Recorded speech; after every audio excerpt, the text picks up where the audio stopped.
વિદ્યાર્થી મિત્રો, ધોરણ 11 વિષય અર્થશાસ્ત્ર, ચેપ્ટર 3 માંગ.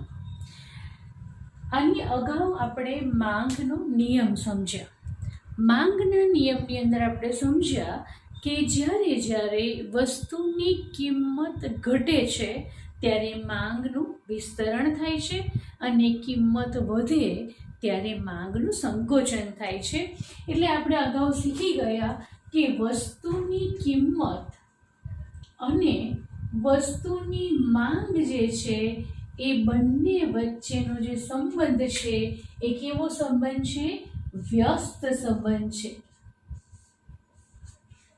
કિંમત વધે તો માંગનું સંકોચન થાય, કિંમત ઘટે તો માંગનું વિસ્તરણ થાય.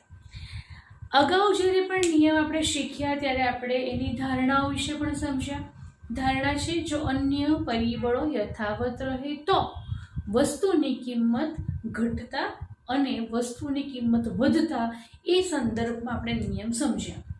એટલે જ્યારે પણ આપણે માંગનો નિયમ સમજીએ છીએ ત્યારે ફેરફાર શેમાં થાય છે? માત્ર વસ્તુની કિંમતમાં. અન્ય પરિબળો છે તે યથાવત એટલે કે સ્થિર રહે છે. હવે આ બધી ધારણાઓ પરિપૂર્ણ થાય, બરાબર? બધી ધારણાઓ કે આપણે જોઈ ગયા આગળ કે વ્યક્તિની આવક સ્થિર રહે છે, ગ્રાહકની અભિરુચિ પસંદગી બદલાતી નથી, ગ્રાહક ભવિષ્યના ભાવ અંગે કોઈ અટકળો નથી કરતા, વસ્તીનું પ્રમાણ સ્થિર રહે છે. આ તમામ પૂર્વ ધારણાઓ આપણે જે કરી એ બધી ધારણાઓ પરિપૂર્ણ થાય છે. મતલબ આપણે બધી ધારણાઓ પણ જે કોન્સ્ટન્ટ ધારીએ છીએ એ કરવા છતાં પણ અમુક સંજોગો ઉદ્ભવે છે કે જેમાં માંગનો નિયમ લાગુ પડતો નથી. લાગુ ન પડે એટલે શું થાય?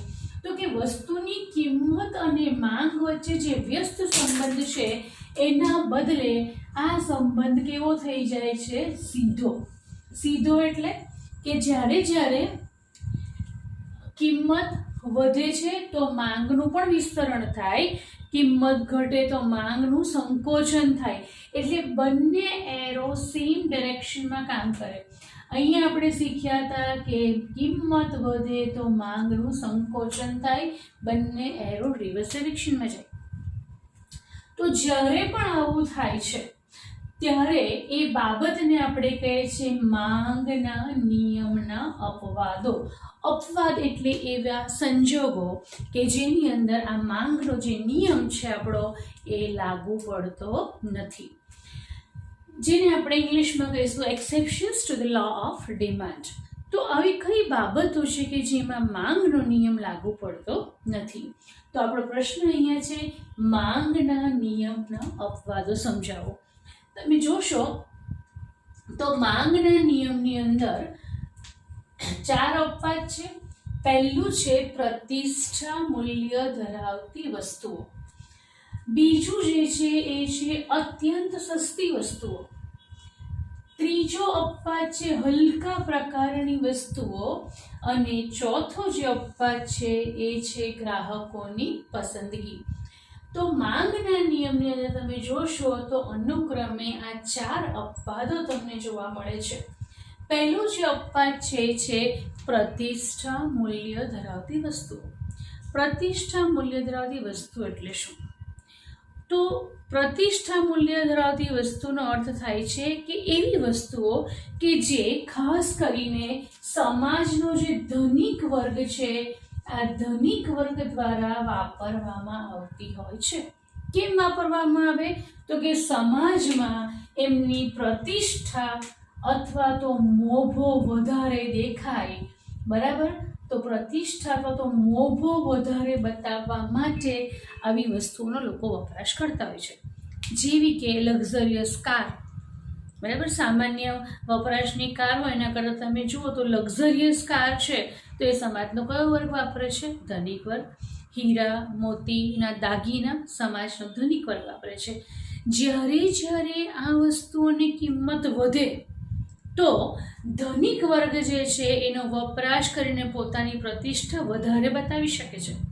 એટલે સમાજમાં એમનો મોભો વધે. ઓહો, આટલું બધું મોંઘું તોય વાપરે છે, બરાબર? તો પ્રતિષ્ઠા વધે છે.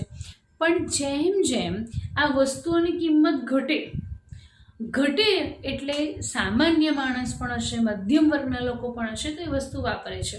એટલે પછી એમાં ધનિક વર્ગને જે મોભો અથવા પ્રતિષ્ઠા વધારવી હોય છે શક્ય બનતું નથી. કહેવાનો અર્થ એટલો કે પ્રતિષ્ઠા મૂલ્ય ધરાવતી વસ્તુઓ એટલે એવી વસ્તુઓ કે જે સમાજનો ધનિક વર્ગ વપરાશ કરે છે, એના વપરાશ થકી એ સમાજમાં પોતાની પ્રતિષ્ઠા અથવા તો મોભો વધારે બતાવવા માંગે છે. તો જ્યારે જ્યારે આવી વસ્તુઓની કિંમત વધે તો એની જે માંગ છે એ માંગનું વિસ્તરણ થાય છે. વિસ્તરણ થાય એટલે લોકો જેમ મોંઘી થાય વસ્તુ તેમ વધારે ખરીદે ધનિક વર્ગના લોકો આ વસ્તુઓને.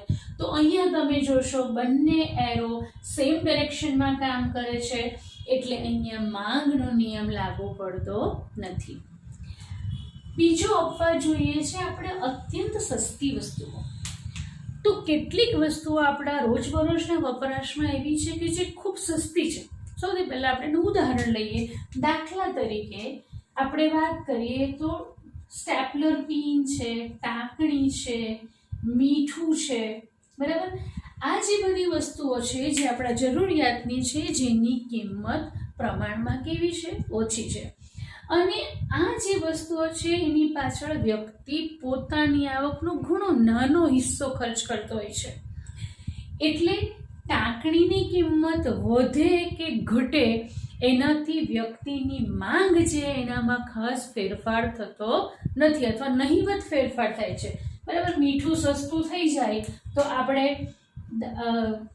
ખોરાક રાંધીએ ત્યારે વધારે મીઠાનો પ્રયોગ નથી કરતા કે સસ્તું થયું તો નાખો વધારે, આવું આપણે કરતા નથી. તો મીઠું જે છે એની જ્યારે પણ કિંમત ઘટે તો પણ એની માંગ જે છે એ મોટે ભાગે બદલાતી જ નથી. એટલે કે આપણે એમ કહીશું એની માંગ કેવી રહે છે? યથાવત. નિયમ શું છે આપણો? કિંમત ઘટે તો માંગમાં વિસ્તરણ થવું જોઈએ, પણ અહીંયા કિંમત ઘટે છતાં પણ માંગ બદલાતી જ નથી. પરિણામે આવી વસ્તુઓને પણ આપણે શું કહીશું? માંગના નિયમનો અપવાદ કહીએ છીએ. ત્રીજી જે વસ્તુ છે એનું નામ છે હલકા પ્રકારની વસ્તુ. હલકા પ્રકારની વસ્તુનો અર્થ થાય છે અહીંયા નિમ્ન ગુણવત્તાવાળી વસ્તુ. કેટલીક વસ્તુ એવી છે કે જે સામાન્ય રીતે સમાજનો જે તળિયાનો વર્ગ છે, ગરીબ વર્ગ છે, એ વપરાશ કરતો હોય છે. એ લોકોની આવક જે છે એ આવક ઓછી હોવાને પરિણામે એ ઉચ્ચ ગુણવત્તાવાળી વસ્તુ વાપરી નથી શકતા. પરિણામે કેટલીક હલકી ગુણવત્તાવાળી વસ્તુઓનો વપરાશ કરે છે. હલકી ગુણવત્તાવાળી વસ્તુઓ વિશેનો જે આ કોન્સેપ્ટ છે એ સર રોબર્ટ ગિફન નામના અર્થશાસ્ત્રીએ આપ્યો હતો. આ જે અપવાદ છે એના સંદર્ભમાં જે પણ થિયરી છે એ સર રોબર્ટ ગિફને આપેલી છે. એટલે હલકા પ્રકારની વસ્તુઓને આપણે ગિફન વસ્તુના નામથી પણ અર્થશાસ્ત્રમાં ઓળખીએ છીએ. તમને આ મુદ્દો વધારે ક્લિયર થાય એના માટે આપણે ઉદાહરણ લઈએ. દાખલા તરીકે સામાન્ય દરેક વ્યક્તિ જે છે તે ધાન્ય તરીકે ઘઉંનો ઉપયોગ કરતા હોય છે, પણ સમાજનો જે નિમ્ન વર્ગ છે, જેની આવકો ઓછી છે, એવા લોકો ઘઉંના બદલામાં બરછટ અનાજ વાપરે છે, જેની અંદર જુવાર અને બાજરીનો સમાવેશ થાય છે. તો જુવાર અને બાજરી એ ઘઉંની તુલનામાં કેવી વસ્તુ કહેવાય છે? હલકી ગુણવત્તાવાળી વસ્તુ કહેવાય છે, નિમ્ન ગુણવત્તાવાળી વસ્તુ કહેવાય છે. એ જ રીતે બીજું એક એક્ઝામ્પલ લઈએ આપણે, શુદ્ધ ઘી એની સરખામણીમાં ડાલડા ઘી, બરાબર. તો સમાજનો જે વર્ગની આવક ઓછી છે શુદ્ધ ઘીનો વપરાશ નથી કરી શકતો, એટલે વનસ્પતિ ઘી અથવા ડાલડા ઘીનો વપરાશ કરે છે. હવે જ્યારે જ્યારે પણ આ હલકી ગુણવત્તાવાળી વસ્તુઓની કિંમત શું થાય? ઘટે. બરાબર સમજજો. અહીંયા જ્યારે જ્યારે આ વસ્તુઓની કિંમતમાં ઘટાડો થાય છે ત્યારે આ જે તળિયાનો વર્ગ છે એ એવું વિચારશે કે કિંમત ઘટી તો આપણી પાસે થોડાક પૈસા વધ્યા, ખરીદ શક્તિ વધી, તો થોડીક વસ્તુ એ લોકો સારી ગુણવત્તાવાળી લેવા માટે પ્રયત્ન કરશે. એટલે જુવાર ખરીદે છે, પણ જુવાર જો સસ્તી થાય દાખલા તરીકે આપણે એક એક્ઝામ્પલ લઈએ કે એક વ્યક્તિ ટેક એન એક્ઝામ્પલ કે ધારો કે જુવારનો ભાવ જે છે એ 20 રૂપિયાની કિલો છે. આ કુટુંબમાં 5 કિલો જુવાર ખરીદવામાં આવે છે તો એનો જે ખર્ચ છે એની પાછળ 100 રૂપિયા થાય છે. હવે ધારો કે જુવાર સસ્તી થઈ ગઈ, બરાબર, 10 રૂપિયા પર કિલોનો ભાવ આનો થઈ ગયો, તો આ જે ફેમિલી છે એ જુવાર ઓછી ખરીદશે અથવા તો 5 કિલો જ ખરીદશે. એનો વપરાશ જે થશે આવકમાંથી 50 રૂપિયાનો થશે. તો હવે જે 50 રૂપિયાની પાસે વધશે એમાંથી એ થોડાક ઘઉં ખરીદવા પ્રયત્ન કરશે. એટલે જ્યારે ગિફન વસ્તુઓના ભાવ ઘટે છે ત્યારે ગ્રાહક એની માંગ વધારે કરતો નથી. એના બદલે કદાચ એવું વિચારે કે આપણે જુવાર 3 જ કિલો લઈએ 30 રૂપિયાની, બરાબર, અને બીજા 70 રૂપિયા વધે છે એમાંથી થોડા ઘઉં મેળવવા પ્રયત્ન કરીએ. તો ગિફન વસ્તુઓ જે છે એની જ્યારે પણ કિંમત ઘટે તો એની માંગ પણ ઘટે છે. એની માંગ શું થાય? અહીંયા ઘટે. બંને એરો જે છે એ સેમ ડાયરેક્શનમાં જાય છે, બરાબર. એક ઘટે તો બીજું પણ ઘટે છે. એટલે અહીંયા કિંમત ઘટતા એ વસ્તુની જે માંગ છે એ માંગમાં વિસ્તરણ થવાને બદલે શું થાય છે? સંકોચન જ થાય છે. માટે આને આપણે માંગના નિયમનો અપવાદ કહીશું. એ જ રીતે આપણે આગળનો મુદ્દો જોઈએ તો એ છે ગ્રાહકોની પસંદગી. હવે ઘણીવાર ગ્રાહક જ્યારે કોઈ ચોક્કસ વસ્તુઓ વાપરવા માટે ટેવાયેલો હોય, ખાસ કરીને જે આપણા પર્સનલ યુઝની પ્રોડક્ટ્સ છે, જેવી કે ટૂથપેસ્ટ છે, સાબુ છે, શેમ્પૂ છે, બરાબર, કોઈ ચોક્કસ કંપનીના શૂઝ આપણે વાપરતા હોઈએ, તો એકવાર આ વસ્તુ આપણને અનુકૂળ આવી ગઈ પછી એની કિંમતમાં ફેરફાર થાય તો પણ ગ્રાહક એની જે ખરીદી છે તે વધારે કે ઓછી માત્રામાં કરતો નથી, બરાબર. આપણે કોઈ એક્સ કંપનીની ટૂથપેસ્ટ વાપરીએ છીએ, આ એક્સ કંપનીની ટૂથપેસ્ટનો થોડોક ભાવ વધે તો આપણે એક્સ કંપની બદલીને વાય કંપનીની ટૂથપેસ્ટ વાપરતા નથી, કારણ કે આ ગ્રાહકની પસંદગીની વસ્તુ છે. તો અહીંયા પણ કિંમત બદલાય છતાં માંગમાં ફેરફાર ન થાય તો એને પણ આપણે માંગના નિયમનો શું કહીશું? અપવાદ. તો આ રીતે આપણે 4 બાબતો જોઈએ અહીંયા જે માંગના નિયમમાં અપવાદ કહેવાય. ફરી એકવાર, પહેલી વસ્તુ છે પ્રતિષ્ઠા મૂલ્ય ધરાવતી વસ્તુઓ. કિંમત વધે તો એની માંગનું વિસ્તરણ થાય. અત્યંત સસ્તી વસ્તુઓ, કિંમત વધે છતાં માંગમાં કોઈ ફેરફાર ન થાય. હલકા પ્રકારની વસ્તુઓની કિંમત ઘટે તો એની માંગનું સંકોચન થાય. અને ગ્રાહકોની પસંદગીની વાત કરીએ તો અહીંયા ગ્રાહકોની પસંદગી જે વસ્તુ માટે હોય એની કિંમત વધે કે ઘટે ગ્રાહકની માંગમાં ફેર પડતો નથી.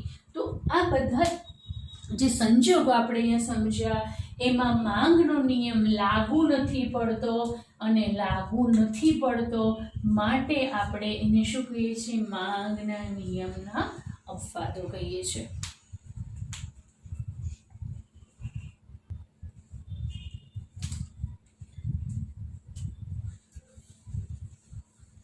ઓકે, નેક્સ્ટ ટોપિક જે છે આપણે ચર્ચા કરીશું, નવો મુદ્દો, અને એ છે માંગનું વિસ્તરણ, સંકોચન અને માંગનો વધારો ઘટાડો.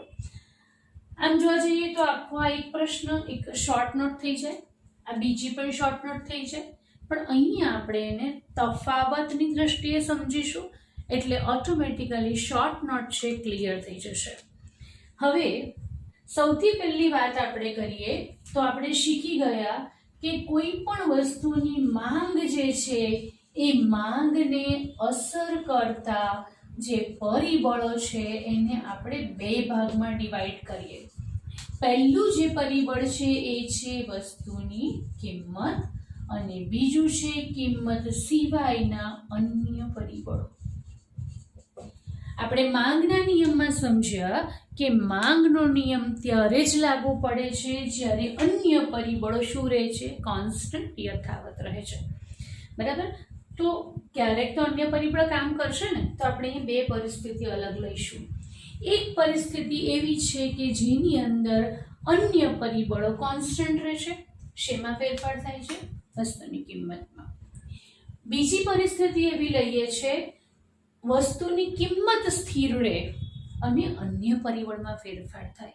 તો આ બંને દ્રષ્ટિકોણથી આપણે હવે નવો ટોપિક સમજવા જઈ રહ્યા છે, એ છે માંગનો વિસ્તરણ સંકોચન. આખો પ્રશ્ન આ રીતે થશે: માંગનું વિસ્તરણ સંકોચન અને માંગનો વધારો ઘટાડો સમજાવો.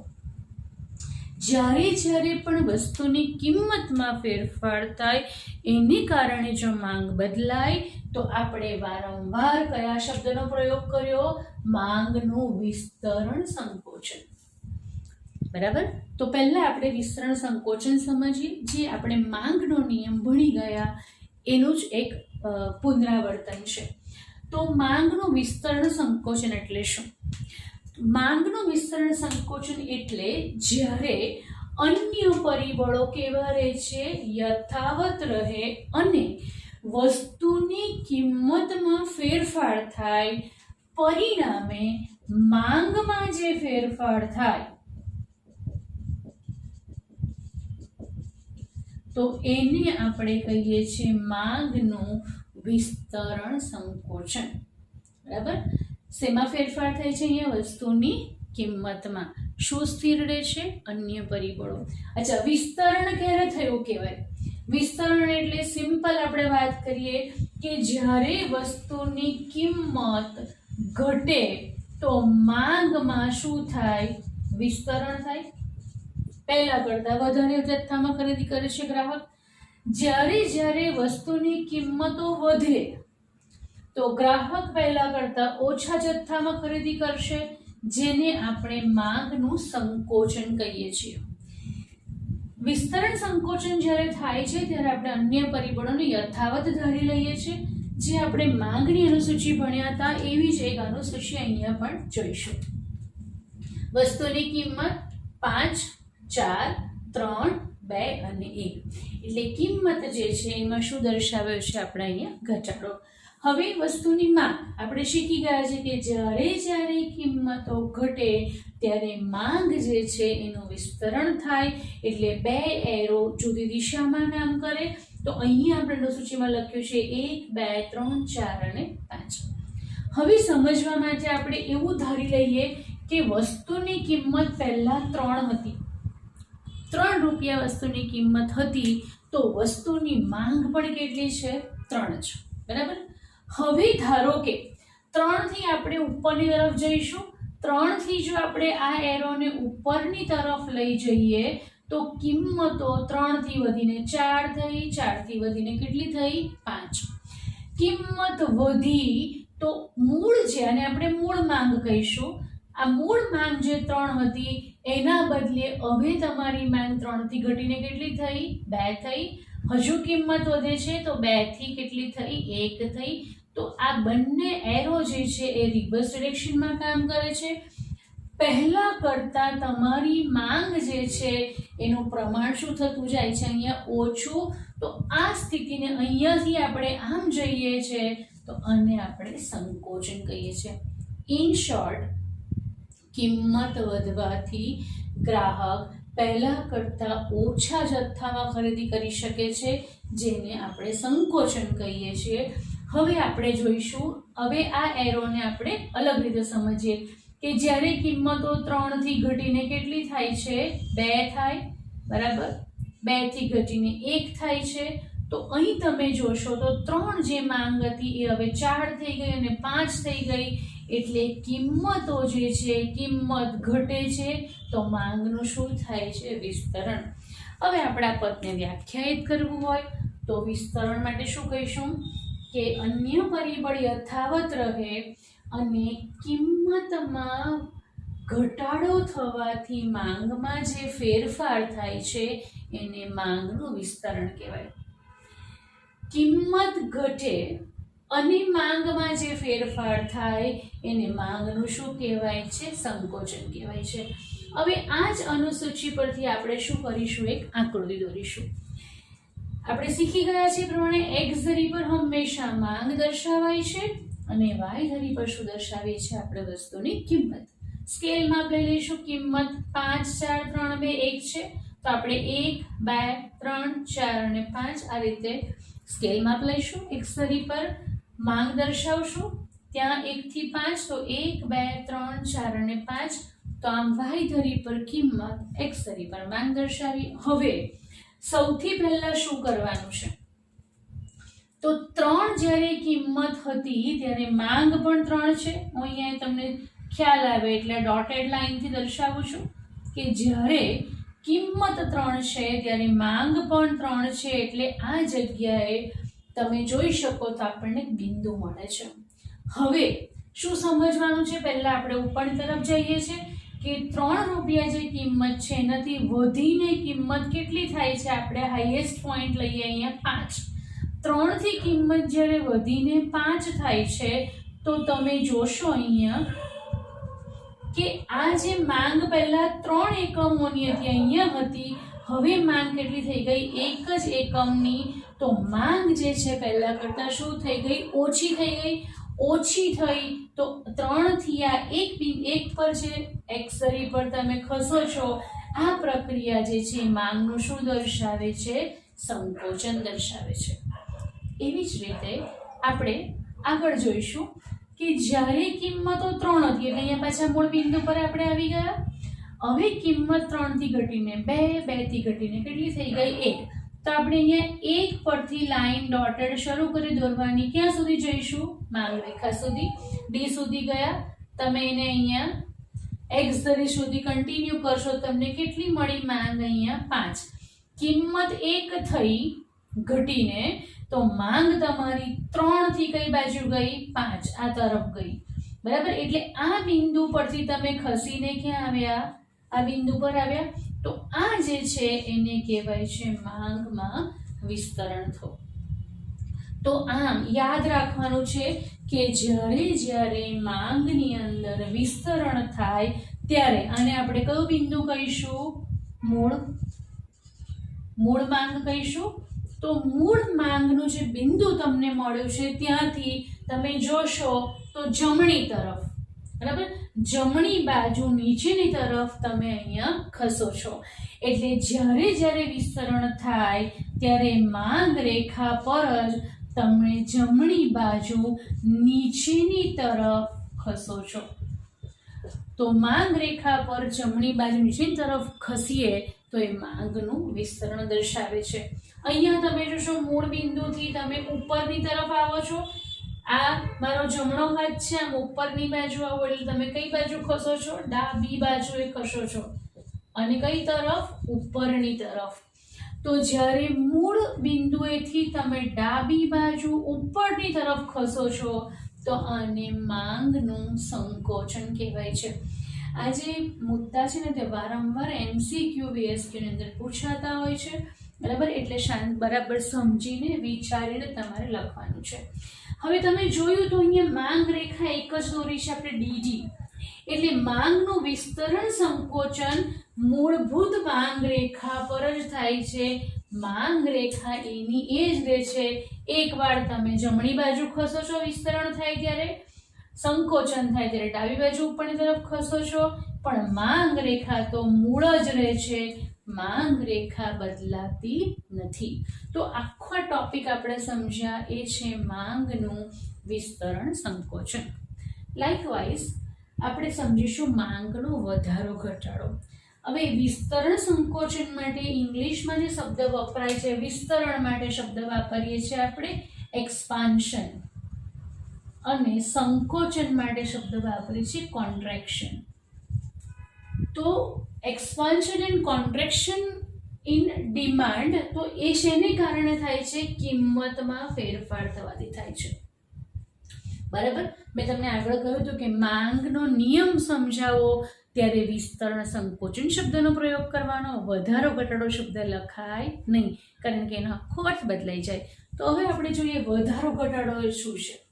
વધારા ઘટાડા માટે ઇંગ્લિશમાં એ શબ્દ વાપરીશું આપણે ઇન્ક્રીઝ એન્ડ ડિક્રીઝ. તો થિયરીની અંદર પણ આ બંને જે બાબતો છે એનો મિનિંગ ટોટલી ડિફરન્ટ થાય છે. માંગનો વધારો ઘટાડો એટલે શું? તો અહીંયા આપણે અન્ય પરિબળને સ્થિર ધારી લીધા. હવે જ્યારે આપણે આ સમજીશું ત્યારે કિંમતો યથાવત રહે છે, પણ શું બદલાય છે? અન્ય પરિબળમાં ફેરફાર થાય છે. આના કરતા આખો કોન્સેપ્ટ કેવો લેવાનો છે આપણે? અલગ. બરાબર? કિંમતો જે છે તમારી સ્થિર રહે છે, શેમાં ચેન્જ આવે છે? અન્ય પરિબળમાં. તો માંગનો વધારો ઘટાડો એટલે શું? તો જ્યારે કિંમતો યથાવત રહે પરંતુ અન્ય પરિબળોમાં ફેરફાર થાય, એને કારણે માંગની અંદર પરિવર્તન આવે, તો એને અર્થશાસ્ત્રની ભાષામાં માંગનો વધારો ઘટાડો કહેવાય.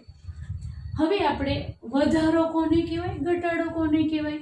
કિંમત કેવી રહે છે અહીંયા? સ્થિર. સૌથી પહેલા આપણે અનુસૂચિ સમજીએ અને પછી આ કોન્સેપ્ટને આપણે ડિટેલમાં ચર્ચા કરીએ. અનુસૂચિમાં કિંમત યથાવત, તમે જુઓ આ જ અનુસૂચિ મેં અહીંયા બનાવી છે, પણ અહીંયા કિંમત બદલાય છે એટલે આપણે 5 4 3 2 1 લીધું. અહીંયા કિંમત યથાવત એટલે સ્થિર છે, તો 3 3 3 3 3. દર વખતે કિંમત કેવી રાખીએ આપણે? કોન્સ્ટન્ટ, સ્થિર. કિંમત સ્થિર છે છતાં પણ માંગ જે છે તે 1 2 3 4 5. આવું ક્યારે થાય? તો કે અન્ય પરિબળ બદલાય. દાખલા તરીકે ગ્રાહકની આવક બદલાય. બરાબર? જો ગ્રાહકની આવક વધે તો કિંમત સ્થિર હોવા છતાં પણ, કિંમત કેવી છે અહીંયા? સ્થિર. પણ ગ્રાહકની આવક વધી તો એ પહેલા કરતા કિંમત સ્થિર છે, પણ ગ્રાહકની આવક વધી તો પહેલા કરતા એ વધારે પ્રમાણમાં વસ્તુ ખરીદશે. પહેલા આપણી પાસે ખરીદ શક્તિ ઓછી હોય, આવક વધે, પહેલા આપણે 2 વસ્તુ ખરીદતા હતા, હવે આવક વધી તો 2 ને બદલે 3 વસ્તુ 4 વસ્તુ ખરીદશું. આવું સમજાવવા માંગુ છું. બરાબર? એટલે કિંમતો અહીંયા સ્થિર છે છતાં માંગની અંદર પરિવર્તન આવે છે, તો એને માટે અન્ય પરિબળ જવાબદાર હોય છે. અન્ય પરિબળ તમે કોઈ પણ ધારી શકો, ગ્રાહકોની આવક, ગ્રાહકોની સંખ્યા, કોઈ પણ પરિબળ. બરાબર? અહીંયા આપણે ગ્રાહકની આવક ધારીએ છીએ. ગ્રાહકની આવક વધે છે, પરિણામે કિંમત સ્થિર હોવા છતાં પણ એ ખરીદી કેવી કરે છે? વધારે. તો અહીંયા વધારો એટલે શું ને ઘટાડો શું? વન્સ અગેન આપણે એઝ્યુમ કરીશું કે આ જે છે ને એ મૂળ બિંદુ છે તમારું. જેવી રીતે અહીંયા તમે 3 ને મૂળ બિંદુ લીધું હતું, એવી રીતે અહીંયા પણ આપણે કિંમત 3 તો માંગ પણ 3, આને આપણે મૂળ સ્થાન તરીકે લઈએ. હવે ધારો કે કિંમત 3 ની 3 જ રહેશે, છતાં પણ ગ્રાહકની જે માંગ છે એ પહેલા કરતા કિંમત કેવી રહે છે? અહીંયા તમે જોશો તો કિંમત સ્થિર છે. કિંમત સ્થિર છે છતાં પણ ગ્રાહક પહેલા 3 વસ્તુ ખરીદતો તો હવે 2 લે છે અને 1 જ લે છે. મે બી ગ્રાહકની આવક ઘટી ગઈ હશે, એની આવક ઘટી તો હવે એ પહેલા કરતા ઓછી માત્રામાં ખરીદી કરે છે. તો આ જે થાય છે એને આપણે માંગનો શું કહીએ છીએ? ઘટાડો. તો સંકોચન અને ઘટાડામાં ફરક શું? કિંમત ઘટવાથી માંગમાં ફેરફાર થાય તો એને સંકોચન કહેવાય. કિંમત સ્થિર રહે પણ અન્ય પરિબળ બદલાય અને એને કારણે માંગ પહેલા કરતા ઓછી કરે છે ગ્રાહક, તો એને ઘટાડો કહીશું. એવી જ રીતે વધારો સમજીએ.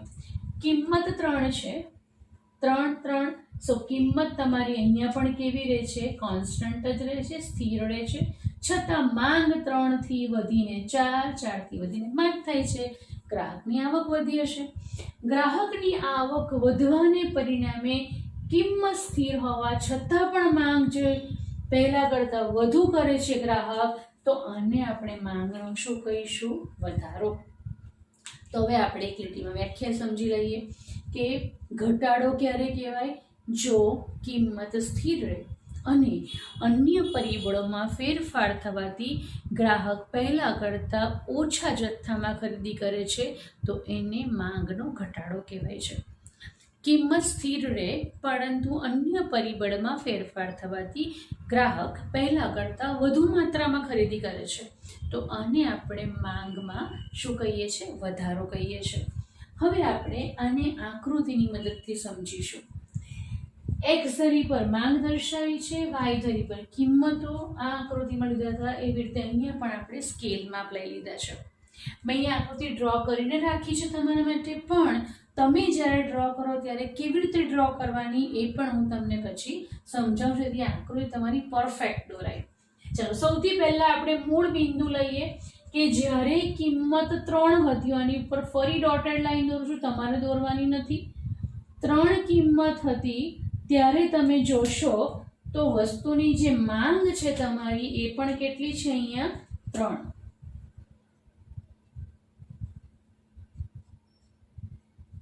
બરાબર, આ ડોટેડ લાઈનથી તમે અહીંયા જોઈન્ટ કરશો તો તમને શું મળશે? અહીંયા 3. કિંમત 3 છે ત્યારે માંગ પણ કેટલી છે? 3 જ. હવે કિંમત સ્થિર છે એટલે જો સૌથી પહેલા શું કરવાનું ખબર? અહીંયા એક આપણે લાઈન ડ્રો કરી દીધી, બીકોઝ કિંમત તમારી કેવી છે? સ્થિર. 3 3 3, કિંમતમાં કોઈ અપ ડાઉન થતું નથી.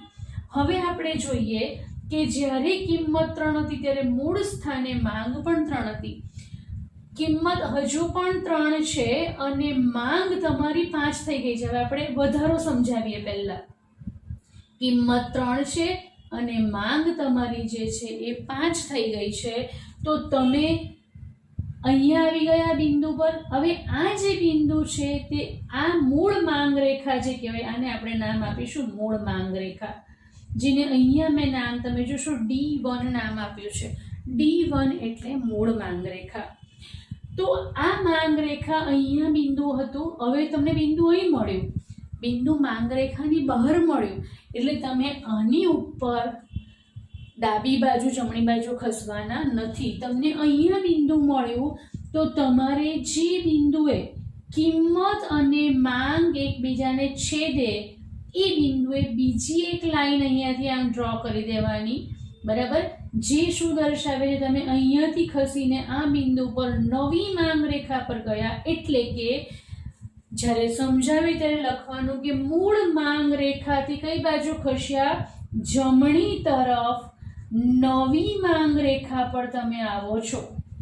તો નવી માંગ રેખા પર આવીએ તેને માંગનો વધારો કહેવાય. એવી જ રીતે જ્યારે તમે મૂળ માંગ રેખાથી, ધારો કે કિંમત 3 ની 3 છે પણ માંગ કેટલી થઈ ગઈ છે? ધારો કે 1 થઈ ગઈ છે. તો 1 થઈ ગઈ એટલે તમને આ બિંદુ મળ્યું. જે બિંદુએ તમારી આ કિંમત અને માંગ એકબીજાને છેદે તે બિંદુએ આપણે ફરી અહીંયા એક રેખા દોરી, એનું નામ આપ્યું D2. D1 પરથી D2 પર તમે આવો છો. કઈ બાજુ ખસો છો? તમે ડાબી બાજુ ખસો છો. બરાબર, તો ડાબી તરફ નવી માંગ રેખા પર જાઓ છો. બીજી એક માંગ રેખા મળે છે તમને, જેનું નામ આપણે આપી દીધું D2. તો અહીંયા તમે અહીંયાથી આ તરફ આવો છો, ડાબી તરફ નવી રેખા પર, અને કહીએ છીએ માંગનો ઘટાડો. તો અહીંયા જ્યારે પણ માંગનો વધારો થાય ત્યારે D1 પરથી તમે નવી માંગ રેખા D3 પર જાઓ છો. ઘટાડો થાય ત્યારે D1 પરથી D2 પર આવો છો. તો આમ જ્યારે પણ માંગમાં વધારો ઘટાડો થાય ત્યારે માંગ રેખા બદલાઈ જાય છે, મૂળ માંગ રેખા પર આ થતું નથી. ઓકે, તો આ કોન્સેપ્ટ એકદમ તમને ક્લિયર થઈ ગયો. અને આપણે ટૂંક નોંધ તરીકે પણ આખો એક ટોપિક સમજ્યા કે વિસ્તરણ સંકોચન એટલે શું, બીજો ટોપિક સમજ્યા વધારો ઘટાડો એટલે શું. ઇકોનોમિક્સની અંદર આકૃતિ અને આલેખનું ખૂબ મહત્વ છે. એના દ્વારા તમે નિયમોને વધારે સ્પષ્ટ રીતે સમજી શકો છો. એટલે આકૃતિ દોરવાની પણ તમારે પ્રેક્ટિસ કરવાની. હવે આ આકૃતિ માટે થોડી તમને ટેકનિક બતાવી દઉં. જ્યારે પણ તમે ડ્રો કરો ત્યારે સૌથી પહેલાં તમારે કિંમત સ્થિર છે રેખા દોરી દેવાની. પછી તમારે શું કરવાનું? જ્યારે માંગ 3 છે તો અહીંયા એક ડોટ આપ્યું, જ્યારે માંગ 5 છે એક ડોટ અહીંયા આપ્યું, અને જ્યારે માંગ તમારી 1 છે તો ત્રીજો ડોટ તમે અહીંયા આપી દીધો. અને હવે આ જે પણ તમે રેખા દોરો, ધ્યાન રાખજો આ 3 રેખા જે છે એ પેરેલલ આવી જોઈએ. બરાબર, પેરેલલનો અર્થ થાય છે કે અહીંયા જે ડિસ્ટન્સ છે અને અહીંયા જે ડિસ્ટન્સ છે કેવું રહેવું જોઈએ? સરખું. આ રેખાઓ આ રીતે તમે દોરો આવી તો આ ખોટું કહેવાય. બરાબર. આ જે રેખા છે તે એકબીજાને પેરેલલ એટલે સમાંતરે જ દોરાવવી જોઈએ. તો આ તમે આકૃતિ દોરો ત્યારે ધ્યાન રાખવાનું છે. તો અહીંયા તમે તફાવતની દ્રષ્ટિએ પણ એકવાર સમજાવી દઉં કે જ્યારે અન્ય પરિબળો યથાવત રહે તો માંગમાં થતા ફેરફારને આપણે શું કહીએ છીએ? વિસ્તરણ સંકોચન. કિંમત યથાવત રહે અને માંગમાં ફેરફાર થાય તો એને આપણે માંગનો વધારો ઘટાડો કહીએ છીએ. વિસ્તરણ સંકોચન થાય ત્યારે અન્ય પરિબળો સ્થિર રહે અને કિંમત બદલાય છે. વધારો ઘટાડો થાય ત્યારે કિંમત સ્થિર રહે છે અને અન્ય પરિબળો બદલાય છે. બરાબર. કિંમત વધે એને પરિણામે પહેલા કરતા જે ઓછા જથ્થામાં ખરીદી કરે છે ગ્રાહક એને માંગનું સંકોચન કહીએ છીએ. કિંમત સ્થિર રહે છે પણ ધારો કે ગ્રાહકની આવક ઘટે છે, પરિણામે પહેલા કરતા ઓછા માત્રામાં ખરીદી કરે છે, એને માંગનો ઘટાડો કહીએ છીએ. કિંમત ઘટે પરિણામે ગ્રાહક પહેલા કરતા વધુ જથ્થામાં ખરીદી કરે છે તો એને માંગનું વિસ્તરણ કહીએ છીએ. કિંમત સ્થિર રહે પણ ગ્રાહકની આવક વધવાથી એ પહેલા કરતા વધારે જથ્થામાં ખરીદી કરે છે તો એને માંગનો વધારો કહેવાય છે. જ્યારે માંગનું વિસ્તરણ સંકોચન થાય ત્યારે એક જ માંગ રેખા રહે છે. વધારો ઘટાડો થાય ત્યારે માંગ રેખા બદલાય છે. વિસ્તરણ થાય ત્યારે તમે મૂળ માંગ રેખા પર મૂળ સ્થાનેથી જમણી બાજુ નીચેની તરફ ખસો છો. અહીંયા વધારો થાય ત્યારે માંગ રેખા મૂળ સ્થાનેથી ખસીને નવી માંગ રેખા કઈ બાજુ મળે છે? તમને જમણી બાજુ મળે છે. જ્યારે સંકોચન થાય ત્યારે માંગ રેખા પર મૂળ સ્થાનેથી ડાબી બાજુ ઉપરની તરફ ખસીએ છે. જ્યારે ઘટાડો થાય ત્યારે મૂળ માંગ રેખાના સ્થાનેથી ડાબી બાજુ પર એક નવી માંગ રેખા મળે છે. બરાબર. તો આ રીતે તમારે જો તફાવત પણ સમજાવવાનો હોય તો એમાં પણ તમારે અનુસૂચિ આકૃતિ પણ ફરજિયાત દોરવી પડે. તો આ રીતે આપણે અહીંયા 2 કોન્સેપ્ટ પૂરા કર્યા: માંગના નિયમના અપવાદો અને માંગનું વિસ્તરણ સંકોચન. Thank you.